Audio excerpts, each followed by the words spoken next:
Buenas tardes para todos. Señor les bendiga. Damos gracias al Señor en este día.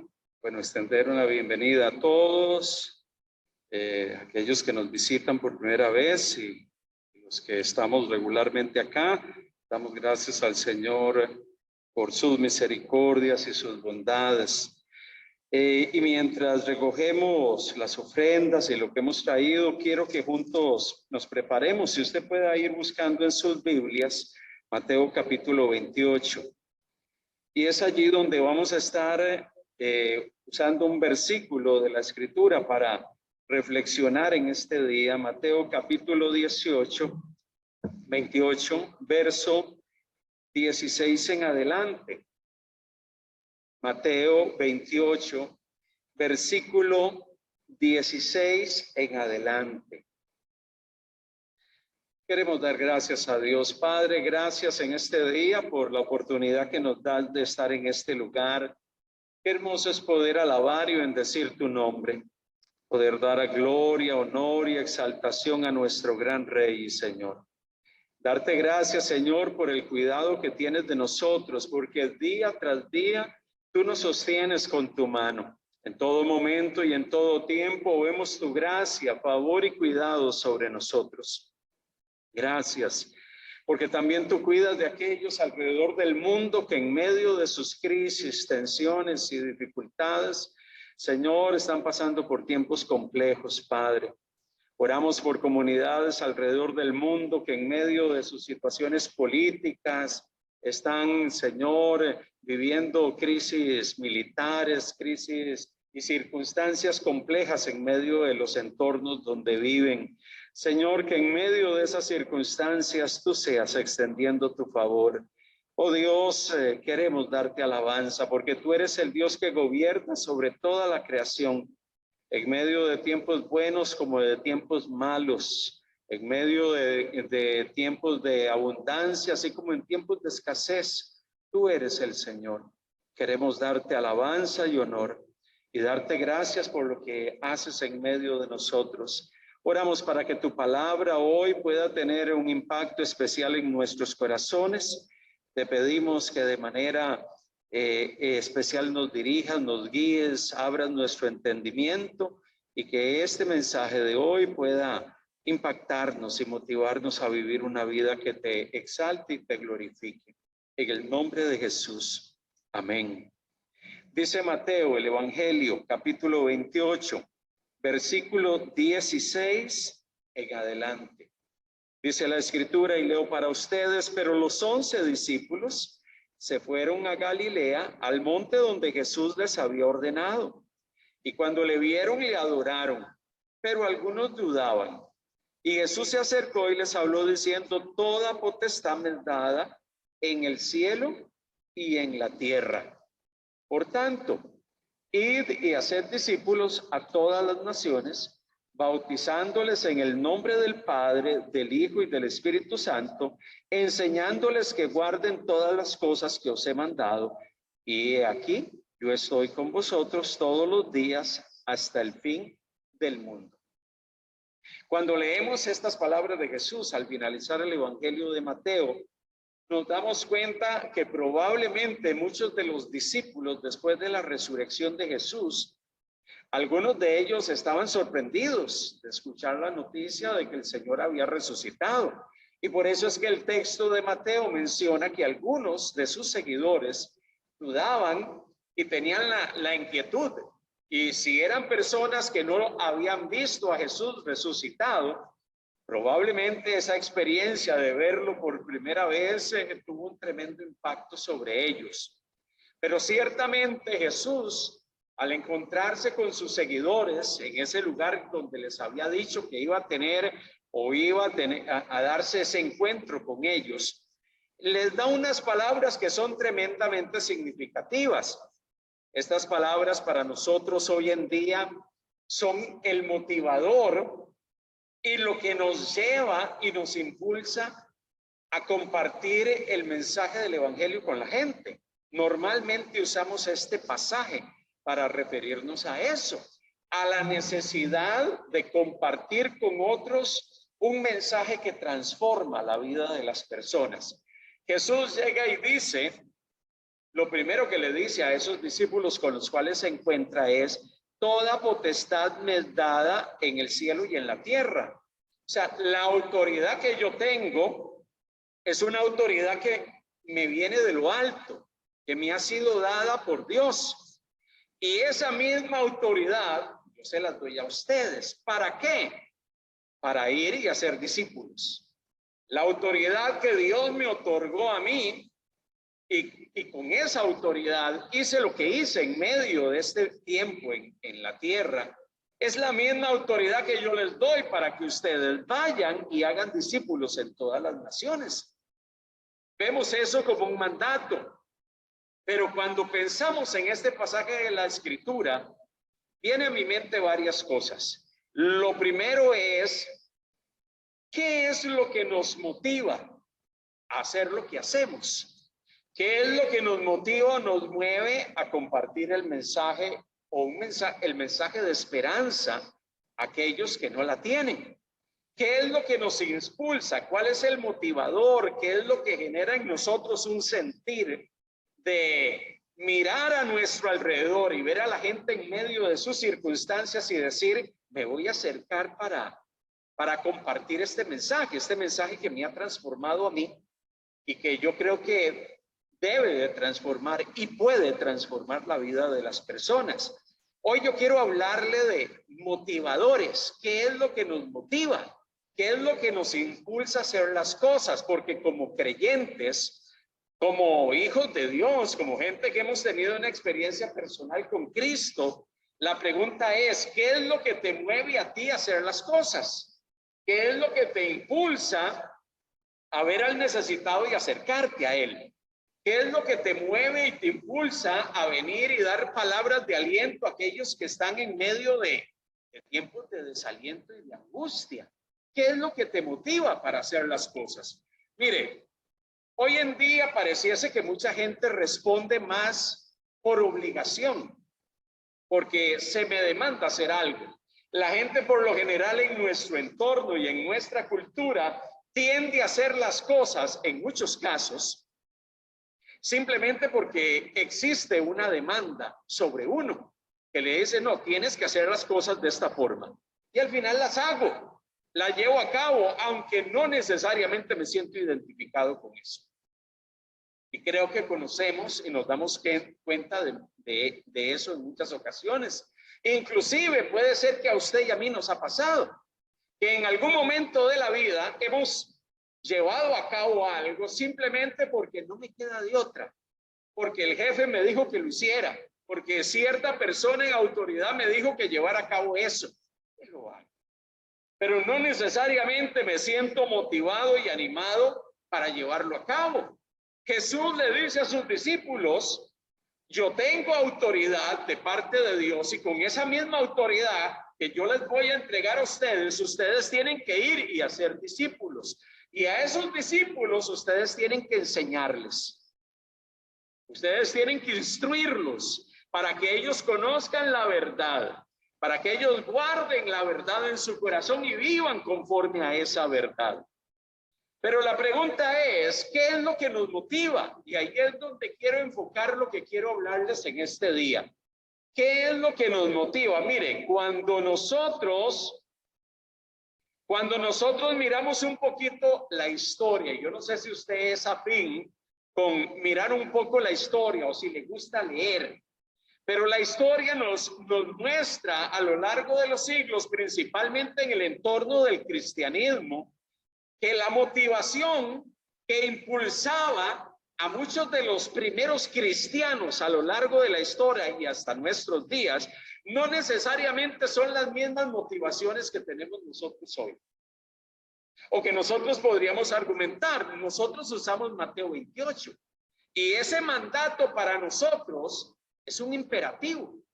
Cuando nosotros hablamos de compartir o dar buenas noticias a la gente, compartir el evangelio, nosotros lo vemos como un mandato. Siempre sacamos a relucir este versículo y decimos, no, yo comparto las buenas noticias de Jesús porque Dios me dio un mandato y está en Mateo 28.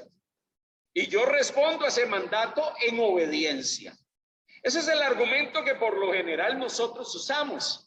Pero sabe que a lo largo de la historia los cristianos no siempre han usado este versículo como un motivador para hacer lo que hacen.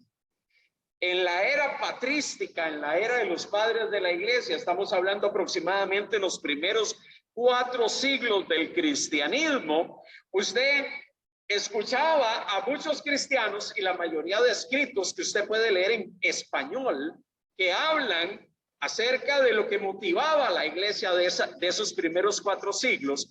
Ustedes encuentran a muchos hombres mencionando el pasaje de Juan 3:16. ¿Cuántos de nosotros hemos leído ese pasaje? Ese pasaje dice, porque de tal manera amó Dios al mundo, que ha dado a su Hijo unigénito para que todo aquel que en él cree no se pierda, mas tenga vida eterna. Los primeros cristianos, cuando se les hablaba por qué usted hace lo que hace, por qué usted se motiva a comunicar las buenas noticias de Jesús al mundo, ellos llegaban y decían, yo lo hago porque Dios ha amado al mundo. El argumento que ellos establecían y planteaban es el amor de Dios. Es que Dios ha amado y ama a esta humanidad y quiere que la humanidad pueda conocerle. Entonces, los primeros cristianos, en los primeros 4 siglos, probablemente se acercaban a Juan 3:16 y compartían sobre la base de ese versículo bíblico y le decían a la gente, Cristo te ama. Inclusive en nuestro tiempo mucha gente ha usado ese versículo y le decimos a la gente, Cristo te ama, por cuanto Dios amó al mundo, envió a su Hijo a morir por ti en la cruz del Calvario. Entonces, los motivadores que impulsaron a la gente en los primeros siglos era decirle a las personas, es que este mundo está perdido y la única manera de ser rescatados de esa condición es a través del amor de Dios. Él amó al mundo y envió a su Hijo a morir en una cruz. Los primeros cristianos le dieron un valor tremendo a ese versículo de la Escritura. Y no es que no se lo demos hoy en día. Seguimos pensando que Dios envió a su Hijo por amor a una humanidad perdida. Pero muchas veces ese versículo, aunque lo usamos hoy en día en muchas de nuestras de diálogos con las personas, no es un versículo tan mencionado como Mateo 28, que por lo general es el versículo que nos mueve a todos nosotros. Tengo que obedecer a Dios. Los creyentes de los primeros 4 siglos de la iglesia, cuando hablaban de comunicar el mensaje del evangelio, ellos hablaban del amor de Dios. Ese era su énfasis, su motivador, los que los impulsaban. En la Edad Media, los cristianos de la Edad Media, por lo menos hasta el siglo XV, siglo XVI, por lo general, usted en sus escritos, los cuales tenemos hasta el día de hoy, encontramos constantemente el pasaje de Lucas 14:23.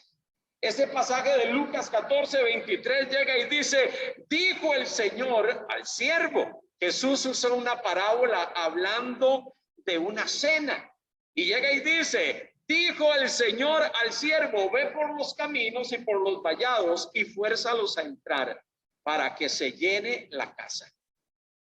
Usted encuentra en la mayoría de escritores de la Edad Media que cada vez que se hablaba de compartir las buenas noticias, ellos llegaban y decían, hay que ir por las calles, hay que salir al mundo, hay que forzarlos a entrar para que vengan y participen de la cena. Jesús en Lucas 14 está usando una parábola para hablar a las personas que estaban allí en medio de ese lugar y decirles, bueno,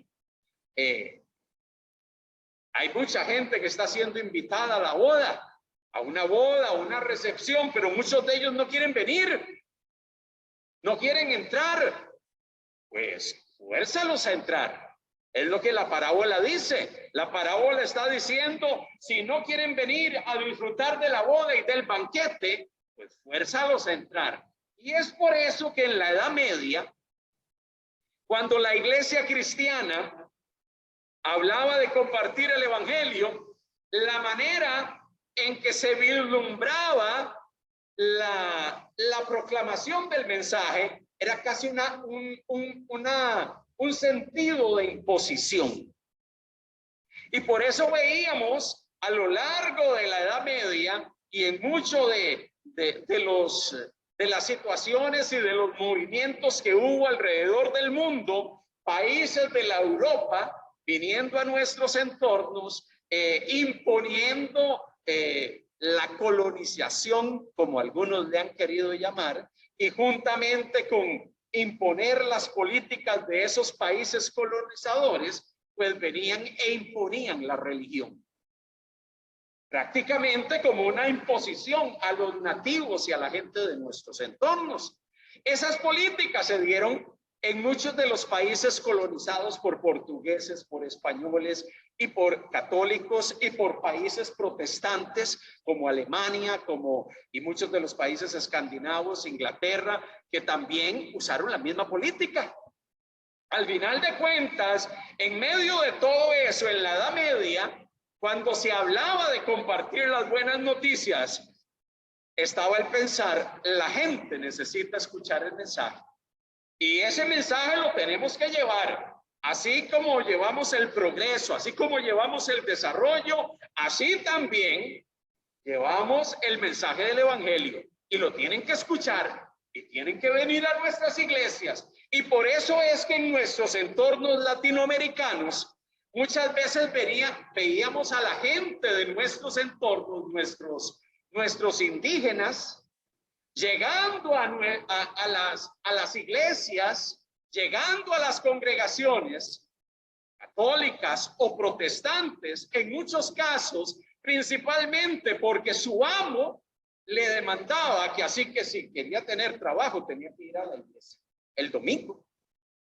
Y por eso es que muchos de los grupos étnicos en nuestros entornos terminaban participando de los cultos católicos y protestantes, no porque tenían la motivación de estar allí, sino porque simplemente se les decía, así como te he dado trabajo, así como recibes beneficios míos, tú tienes que venir y escuchar el mensaje del evangelio. Y muchos de ellos lo que adoptaban era una religiosidad, sin necesariamente experimentar un cambio en su corazón. Eso es lo que se vivió en muchos de nuestros entornos latinoamericanos. Y por eso es que en ocasiones, desde nuestro contexto latinoamericano, mucha gente cuando se habla del descubrimiento de América, inmediatamente llega y dice, pero aquí no se descubrió nada. Aquí siempre hemos estado. Aquí siempre ha habido gente. Aquí no nos han descubierto, nosotros hemos estado presentes en este lugar. Simplemente se ha venido a imponer la política del foráneo, del extranjero, juntamente con su religiosidad. Entonces, mucho de la evangelización y de lo que motivaba la proclamación del evangelio era llegar a un lugar, imponer el nacionalismo propio de un entorno alemán, inglés, español, portugués, que se establecía en nuestros lugares y juntamente con eso compartir el mensaje del evangelio. Esa es una realidad.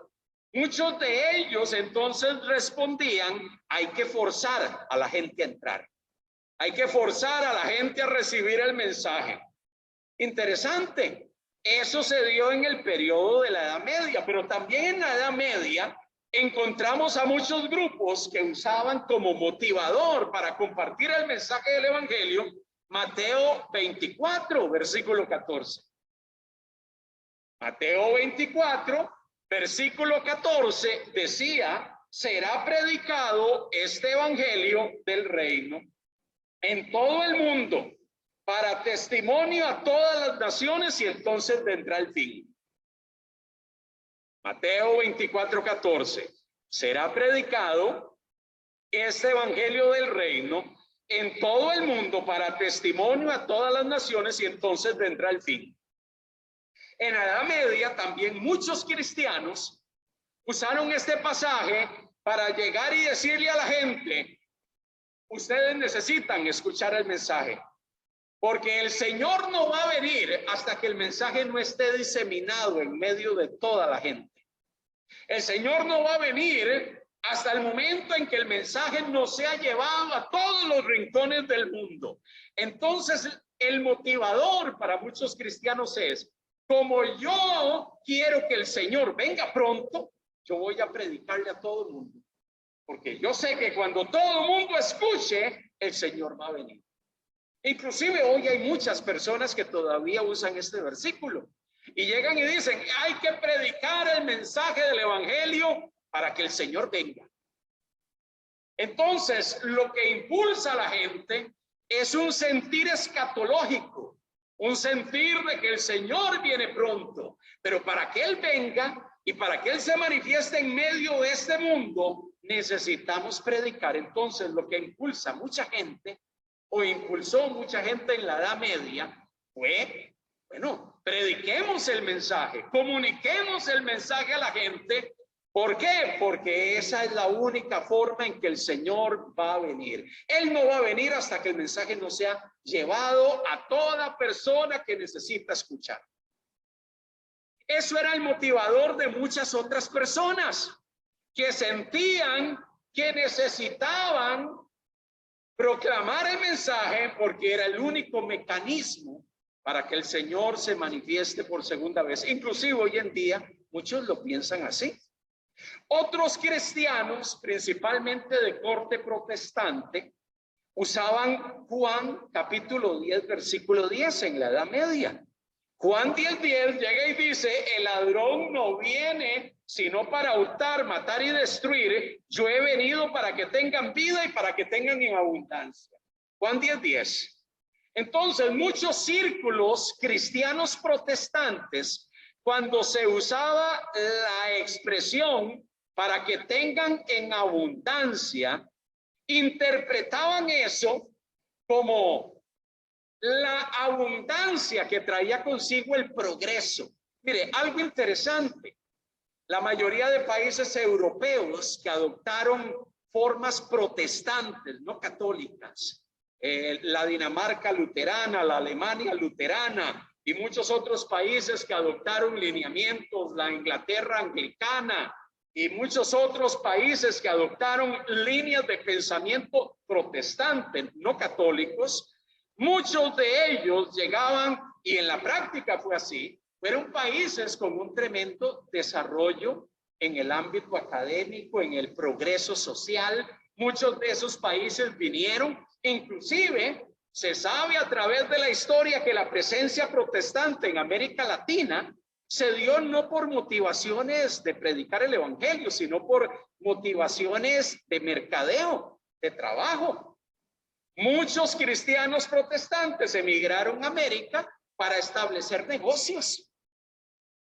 Mire, muchos de nuestros países en América Latina, en Perú, en Costa Rica, las primeras instituciones de salud que se establecieron en esos países, en Costa Rica, la Clínica Bíblica, son instituciones fundadas por protestantes que vinieron a América Latina, se establecieron, trajeron el progreso, el tema de salud, establecieron clínicas, establecieron, ¿cómo se llama?, centros educativos, universidades, el sistema lancastariano de educación que hasta el día de hoy prevalece en muchas instituciones, fue traída por el movimiento protestante. Entonces, muchos protestantes, cuando se hablaba de que el Señor vino para que tengan en abundancia, ellos llegaban y decían: cuando nosotros hacemos acto de presencia en un país, no solamente llevamos el evangelio, sino que llevamos prosperidad. Hay crecimiento en la salud, hay crecimiento en la educación, hay crecimiento en distintos ámbitos de la vida. Entonces, muchos cristianos europeos principalmente veían que compartirlo, el beneficio de sus contextos originales, de sus países, traerlos a nuestro entorno, porque la concepción de ellos era que ellos tenían, pero los que vivíamos de este lado del Atlántico éramos pobres, que no teníamos nada, que no teníamos educación, que no teníamos formación, y que cuando ellos venían a nuestro entorno, no solamente traían prosperidad, sino que también de una forma o de otra traían el evangelio, porque los que impulsaban todas esas iniciativas eran cristianos protestantes. Entonces, muchos de ellos llegaban y decían, no, es que la abundancia de Dios, es que Dios quiere traer prosperidad, Dios quiere que tengamos abundancia, y la abundancia viene por el evangelio, pero también viene por el desarrollo social, por el crecimiento. Y muchos de los países protestantes en nuestro entorno ciertamente ayudaron a que muchos de los sistemas de salud, de los sistemas educativos pudiesen florecer. Yo no sé si usted se ha percatado, pero muchas de las iglesias de corte anglosajón, europeas o de Norteamérica, que se establecieron en Panamá y en muchos de nuestros países de Centroamérica, casi siempre al lado de la iglesia había una escuela o un colegio. ¿Cuántos de nosotros no nos damos cuenta que hoy al lado de una iglesia evangélica ellos tienen una escuela o un colegio que establecieron? ¿Por qué? Porque siguieron un modelo protestante que viene desde el año siglo XVII, XVIII y XIX, donde la mentalidad era: el mensaje del evangelio tiene que ir acompañado por prosperidad en todos los ámbitos, en la salud, en la educación. Y gracias a Dios por eso, que los misioneros protestantes de una forma o de otra no solamente se preocuparon por el tema espiritual, sino también que en nuestros contextos pudiese haber apertura a programas educativos y de salud que hasta el día de hoy disfrutamos en nuestros entornos.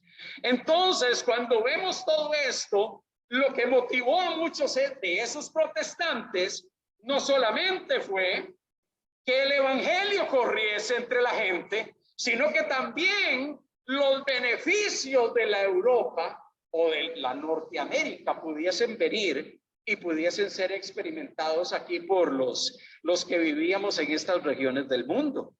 Mire que las motivaciones de la gente a lo largo de los siglos han sido diferentes. La motivación de muchos fue hablar del amor de Dios. La motivación de otros fue hablar del amor de Dios, pero también hablar de la prosperidad necesaria que el ser humano debe de tener en todos los ámbitos, no solo espiritual. Otros sectores del cristianismo a lo largo de los años han utilizado Mateo 28, 16 al 20 que acabamos de leer. Y cuando ellos leen ese pasaje de la Biblia, a ellos los motiva y a ellos los anima compartir el mensaje del evangelio. ¿Por qué? Porque Dios me ha dado un mandato y ese mandato tiene que ser obedecido. La mayoría de iglesias evangélicas y protestantes hoy en día responden a ese pasaje de Mateo 28. Hay que obedecer. Ese es un imperativo de Dios, compartir el mensaje del evangelio.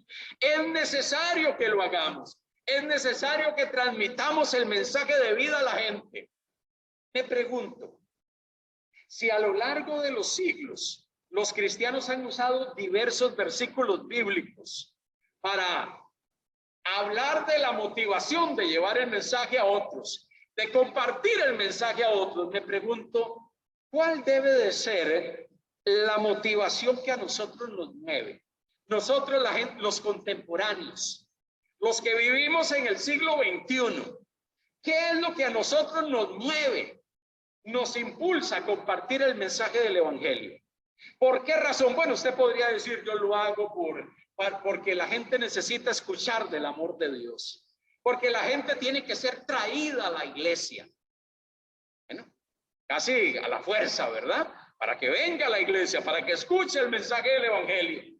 Otros dirán, no, es que la gente necesita experimentar la prosperidad espiritual y material. Venga a la iglesia. Hay gente que piensa así, hay gente que tiene esa mentalidad, pero me pregunto, ¿y nosotros qué? ¿Qué es lo que nos motiva? Puede ser que todos esos versículos que hemos leído, usted ya los ha leído en algún momento. Y usted llega y dice, yo he escuchado a cristianos que dicen, bueno, yo comparto las buenas noticias de Jesús porque la gente se está perdiendo. Y en ellos hay un sentido de urgencia.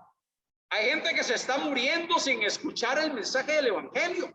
Hay gente que está perdiendo la vida sin escuchar el mensaje de esperanza en Cristo Jesús. Y eso los impulsa a salir a la calle, a compartir el mensaje del evangelio en su trabajo. ¿Es una razón válida? Sí, sí lo es. Pero la pregunta que yo me hago es, ¿qué nos mueve a nosotros? ¿Qué nos lleva a nosotros y qué nos motiva a nosotros a estar un domingo en la iglesia? ¿Qué nos mueve a nosotros a traer un amigo a la congregación para que escuche el mensaje? ¿Qué nos mueve a nosotros y qué nos motiva para acercarnos a la casa del vecino que está pasando una crisis, que está pasando un tiempo de dificultad y que en medio de esa circunstancia necesita el apoyo, la ayuda de alguien que le extienda la mano y le diga, no está solo en medio de todo esto? ¿Qué nos impulsa a ir a la gente y hablarles del amor de Jesús, orar por ellos, animarlos? ¿Qué es lo que a ti te motiva a hacer eso? Y hacernos esa pregunta es importante porque nosotros vivimos en una época totalmente distinta a los primeros 4 siglos de la era cristiana, en la época de los padres de la iglesia. Nosotros vivimos una época totalmente distinta a la Edad Media. Nosotros vivimos en un momento cultural histórico totalmente distinto a la modernidad. Lo que ellos vivieron, su momento histórico y cultural fue totalmente diferente al nuestro. Nosotros estamos viviendo un tiempo tremendamente diferente. Nosotros vivimos en un tiempo de posmodernidad donde hoy en día la gente cuestiona todo. En un entorno de la gente tiene una mentalidad totalmente distinta. Si usted hace una comparación entre lo que pensaba la gente hasta en el periodo de la modernidad, hasta estos últimos 20 o 30 años que le llamamos la posmodernidad, la pregunta es, y el planteamiento es que la gente que está en nuestro mundo tiene una forma totalmente distinta de ver las cosas. Hoy en día los cristianos se preguntan, esta generación qué difícil. Esta generación ve las cosas de manera diferente. Probablemente la gente que vivió en la modernidad miraba a la gente de la Edad Media y decía, no, esta gente son extraños. Por la manera en que se conducían, cómo respondían, cómo atendían a las circunstancias de su vida. Probablemente nosotros miramos a la gente de la modernidad y decimos, pero qué extraño, cómo ellos se conducían, cómo resolvían sus situaciones, cómo atendían sus problemas, cómo la iglesia se motivaba a compartir el mensaje del evangelio. La pregunta es, usted y yo tenemos un tesoro que Dios ha depositado en nuestros corazones. Un tesoro que Dios quiere que lo podamos compartir con la gente. Pero ¿cómo llevarle un mensaje a la gente de nuestro tiempo? Y no hablo de aquellos que somos parte, porque muchos de nosotros somos de una generación ya de hace muchos años atrás, de una generación donde probablemente las cosas las concebíamos, las entendíamos y las resolvíamos de una manera distinta. Hoy, la gente que se ha levantado desde los años 90, 85, 90 hacia acá, es una generación que está percibiendo el mundo de forma diferente. La posmodernidad nos ha puesto en evidencia a una generación llena de escepticismo, que cuestionan todo, que reaccionan ante todo lo que tiene que ver con la modernidad y dicen, no, es que así ustedes lo hacían, pero así no lo hacemos nosotros. ¿Cómo nosotros llegamos con el mensaje del evangelio a una generación tremendamente escéptica, que todo lo cuestiona, que todo lo ve, te ve extraño, inclusive cuando usted y yo hablamos sobre ciertas cosas que eran comunes en nuestra época, nos miran como seres extraños. Y dice, mire, pero es que usted hace las cosas así, usted resuelve sus problemas de esta manera, si yo no lo hago.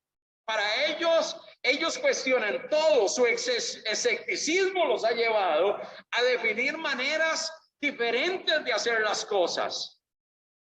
¿Cómo lo estamos haciendo nosotros? ¿Cómo lo vamos a llevar a cabo nosotros? ¿Cómo vamos a acercarnos a ese segmento de la población? Mire, la iglesia, nosotros la iglesia, tenemos un gran desafío allá afuera con la gente que es parte de este contexto posmoderno, que le da prioridad al individualismo, que se desinteresa por lo social, que no le preocupa el bienestar de otros, le preocupa su bienestar.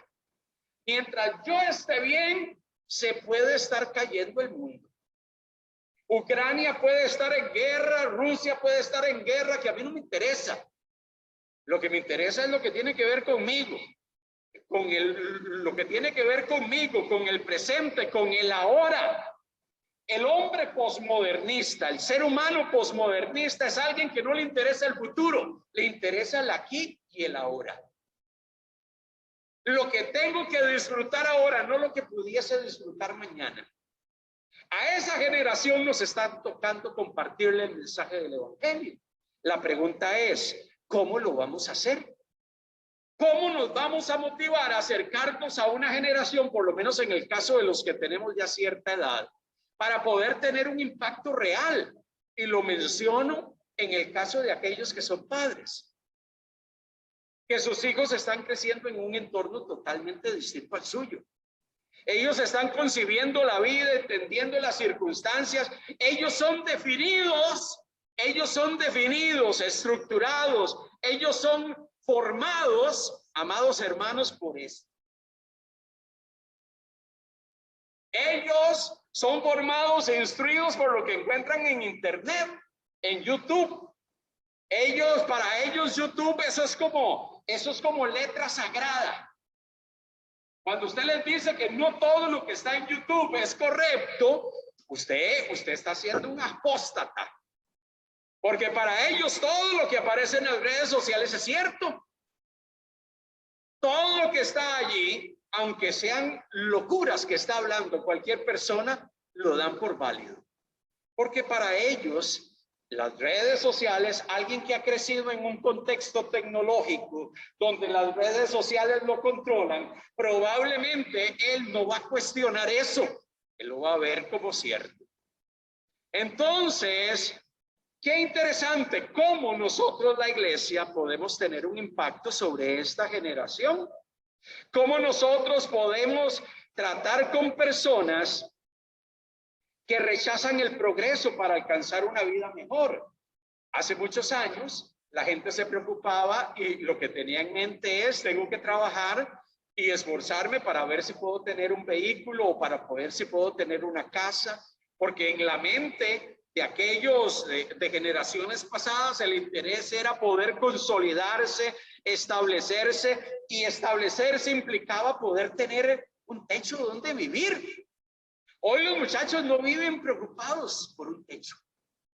A ellos no les interesa eso, pero a ellos sí les interesa viajar, andar alrededor del mundo, tomar una mochila y andar alrededor del mundo conociendo, vivir el ahora, porque en el mañana eso llegará en su momento. Por eso yo no me voy a preocupar en este instante. Entonces usted le habla a muchos de los chicos hoy en día de que empiece a cotizar desde joven, empiece a pagar un seguro privado desde joven. Probablemente ellos dicen, ¿y para qué eso? ¿Y para qué eso? Entonces las prioridades de esta generación posmoderna son otras. Rechazan el progreso para alcanzar una vida mejor, pero sí viven en un consumismo permanente. Como quiero vivir el ahora, pues lo que tengo lo voy a gastar en lo que me gusta y en lo que me genera placer. Eso es lo que vivimos en esta generación. ¿Qué versículo bíblico o qué fundamento o qué motivación vamos a usar para acercarnos a ellos?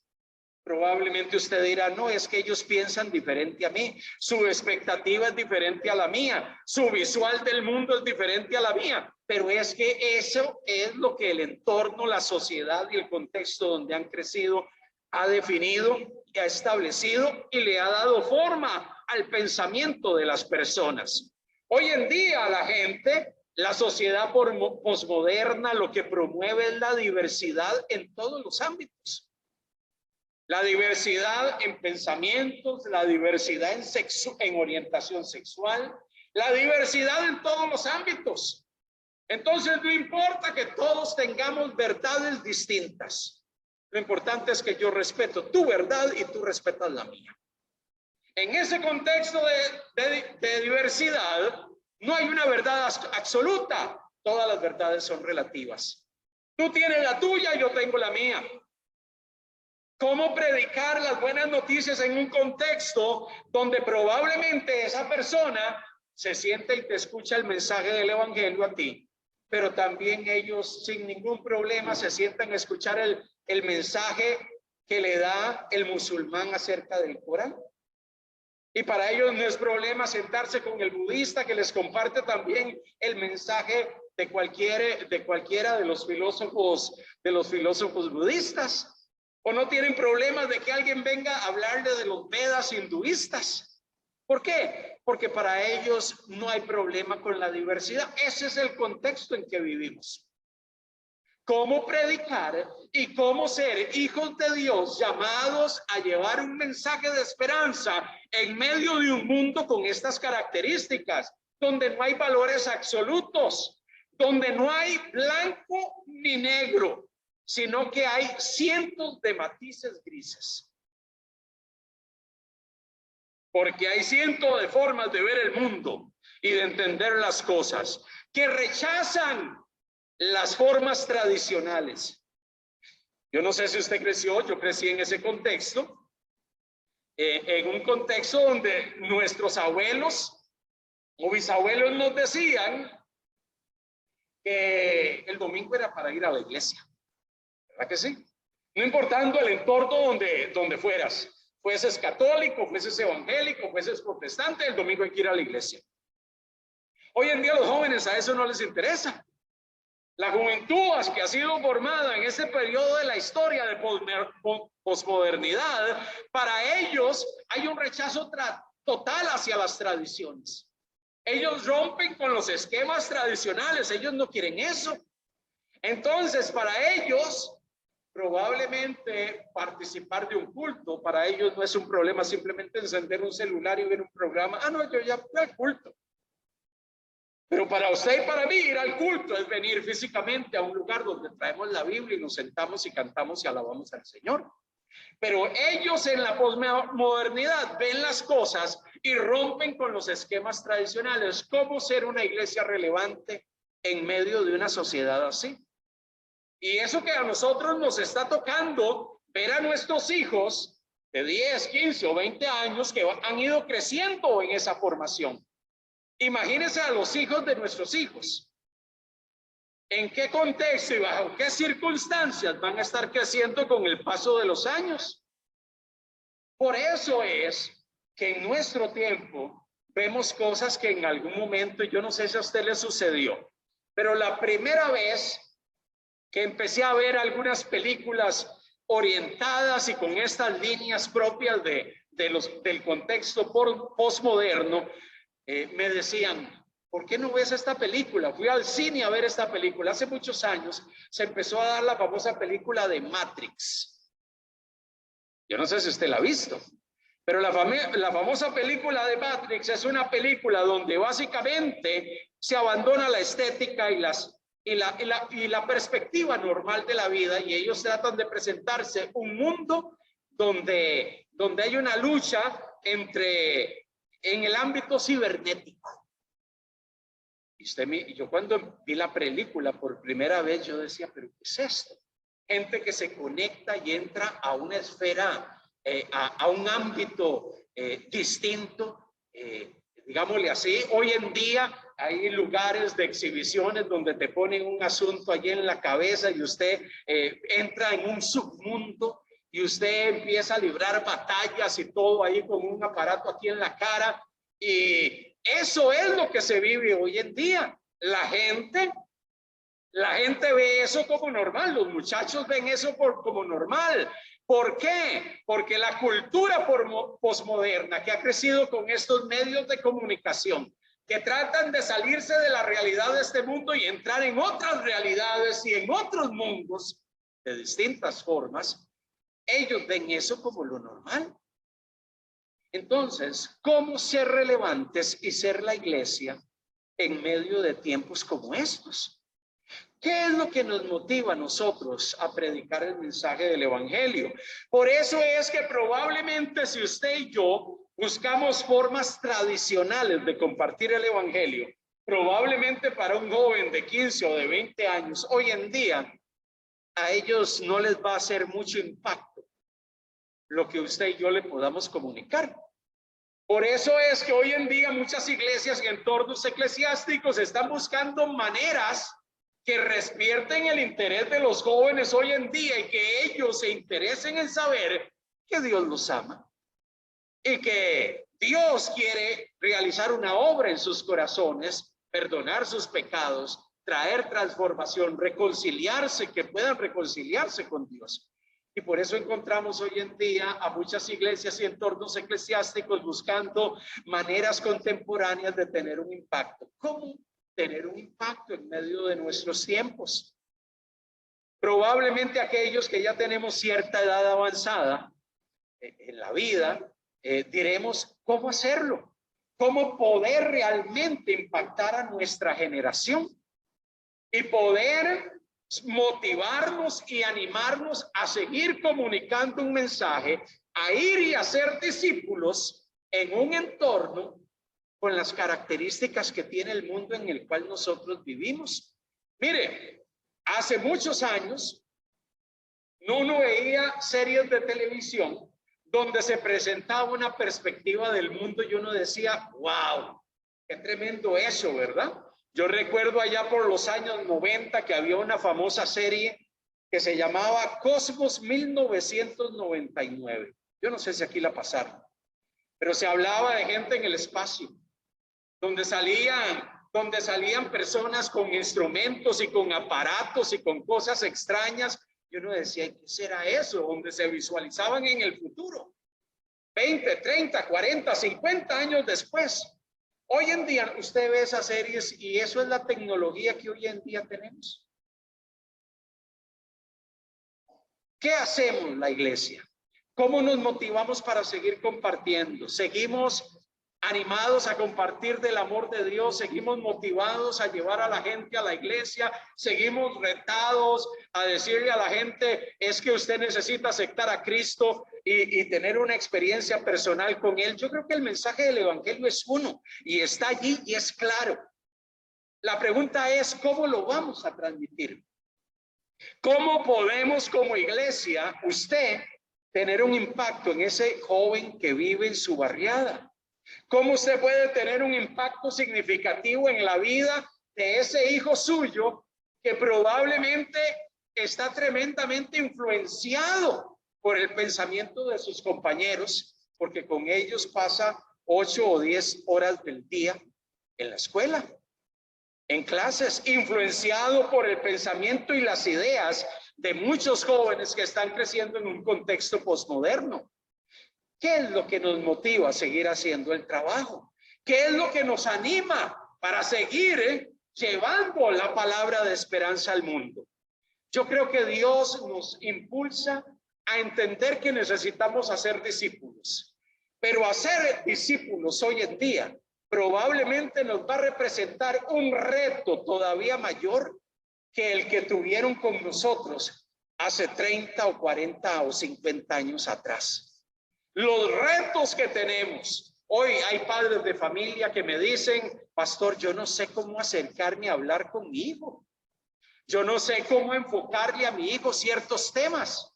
Yo no sé cómo plantear ciertos asuntos con ellos, porque ellos conciben y están entendiendo el mundo y están siendo formados por este entorno de una manera muy distinta como se me enseñó a mí.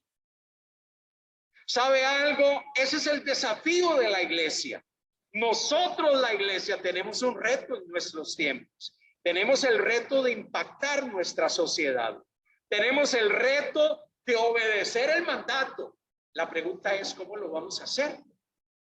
¿Cómo vamos a hacerlo? ¿Cómo vamos a tener un genuino y profundo impacto en las personas que están a nuestro alrededor, que están perdidos, que necesitan del amor del Señor, que están necesitados de experimentar la gracia salvadora de Jesús? ¿Cómo lo hacemos? Es allí donde usted y yo necesitamos comprometernos con Dios, tener un compromiso con Dios, acercarnos a Él, estar en una relación personal con Él, pero también aprender a examinar el entorno en el cual nos desenvolvemos. Mire, cuando yo me acerco a muchos padres y le digo, bueno, siéntese con su hijo y hable. Pastor, pero cuando yo lo escucho hablar, las cosas que me dice, yo no logro entender y a mí no me cabe en la cabeza cómo ellos conciben todo. Bueno, pero usted necesita escucharlos, porque eso que va a escuchar de su hijo probablemente lo va a escuchar de muchos muchachos allá afuera. Y usted necesita entenderlos, saber cómo ellos conciben el mundo y cómo lo entienden para poder tener un mensaje relevante que impacte sus corazones y sus vidas. Ese es nuestro desafío. Ese es nuestro desafío. Hoy en día vivimos en un entorno que demanda de nosotros. Yo lo que quiero con esto es animarle como iglesia. Usted y yo somos parte de la iglesia del Señor. ¿Qué es lo que nos motiva? Yo creo que a nosotros nos sigue motivando el amor al que está perdido. Nos sigue motivando compartir del amor de Cristo. Nos sigue motivando el mandato y obedecer el mandato de Jesús de ir y hacer discípulos. Nos sigue motivando y alentando la necesidad de transmitirle a la gente un mensaje de esperanza. Pero el asunto es, ¿cómo lo vamos a hacer? Necesitamos orar por esta generación. Necesitamos orar para que Dios como iglesia nos dé estrategias para tener un impacto en medio de nuestra sociedad. ¿Será que necesitamos cambiar algunos esquemas, algunas formas, alguna manera de acercarnos a la gente? Darnos cuenta que Dios está queriendo abrir nuestro entendimiento, no para cambiar el mensaje, porque el mensaje es el mismo, por siempre ha sido el mismo, sino el envase en el cual presentamos el mensaje. ¿Será que necesitamos empezar a mirar maneras diferentes de acercarnos a la gente y a esta generación? Ese es parte del desafío que tenemos, parte del desafío que tenemos como iglesia, con nuestra juventud, con la gente que está allá afuera, con aquellos que hoy en día están siendo moldeados por esta sociedad, moldeados por un sistema y por una estructura que les está diciendo así se hacen las cosas. Y aunque usted y yo no entendamos, y aunque a usted y a mí no nos calce en la cabeza la manera en que se hacen las cosas hoy en día, esa es la realidad del mundo. Esa es la realidad del mundo.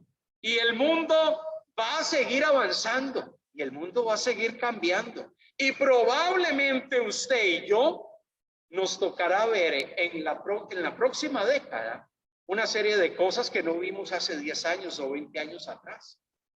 Y la gente que está creciendo en nuestros entornos está siendo moldeada por todo eso. El desafío para usted y para mí es, ¿qué nos motiva? ¿Qué nos motiva para venir aquí? ¿Qué nos motiva salir a la calle y compartir el mensaje del evangelio con la gente? ¿Qué nos motiva para acercarnos a las personas que están allá afuera en medio de necesidad y en medio de sus circunstancias complejas? ¿Qué nos motiva?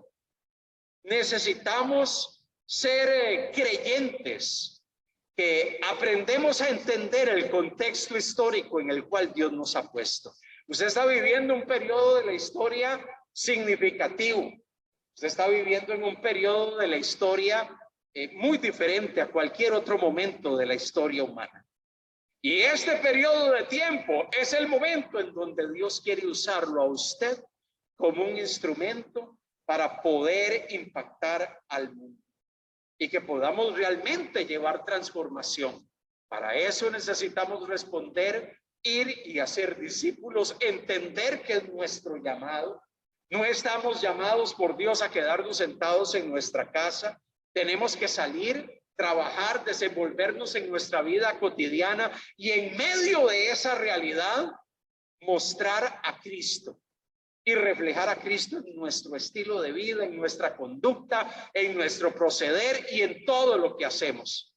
Mire, hoy la generación en que vivimos no solamente quiere escuchar el evangelio, quiere ver el evangelio vivido en cada uno de nosotros. Ellos no solamente quieren escuchar un mensaje hablado, ellos quieren ver ese mensaje vivido en la vida de las personas que nos movemos en medio de la cotidianidad. Ese es parte de nuestros retos. Que el Señor nos ayude a asumir ese reto. Que el Señor nos ayude a poder levantarnos en medio de una generación y que nuestra motivación y lo que nos impulsa sea hacer lo que Dios quiere en medio de tiempos complejos, pero que lo hagamos para la gloria de Dios. Porque Dios está queriendo usarte a ti como un instrumento suyo para impactar la vida de aquellos que están a nuestro alrededor. Amén. Vamos a orar, nos ponemos de pie y oramos al Señor en este día. Padre amado, gracias en este domingo hermoso que nos regalas. Gracias, Señor, por tu palabra, porque cuando vamos a ella nos podemos encontrar el testimonio de Dios que nos alienta y nos motiva a que necesitamos ser agentes de transformación, agentes de cambio, en medio de una sociedad que necesita experimentar la gracia de Dios. Señor, oramos para que tú nos ayudes a poder ser hombres y mujeres relevantes, que vivimos vidas significativas, que vivimos vidas, Señor, que tienen un profundo impacto en el corazón de esas personas que están allá afuera. Padre amado, en el nombre de Jesús, venimos pidiéndote que nos ayudes, que nos guíes, que nos dirijas, que despiertes en nuestro corazón un profundo sentir de poder vivir para tu gloria en medio de una generación que necesita experimentar de la gracia de Dios. Padre, oramos por esta generación que se ha levantado en medio de esas características que los identifica y que nosotros como poseedores de ese mensaje de esperanza podamos mostrar a Cristo en todo lo que somos y en todo lo que hacemos. Oh Padre amado, que nuestro mensaje no solamente se escuche a través de las palabras que transmitimos, sino también a través de la vida que vivimos. Padre, oramos para que nos ayudes.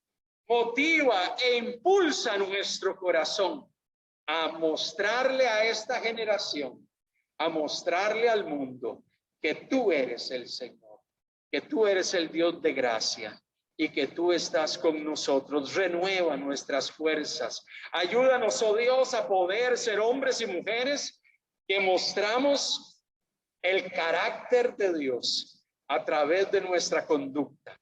Oh Señor, queremos vivir para tu gloria. Queremos que tu nombre sea honrado. Queremos que tu nombre sea glorificado. Yo oro para que tú pongas tu gracia, tu favor y tu cuidado sobre cada uno de los presentes en este lugar y nos ayudes a vivir una vida que exalte y glorifique tu santo nombre. A ti sea la gloria, Señor, y la alabanza en el nombre de Jesús. Amén.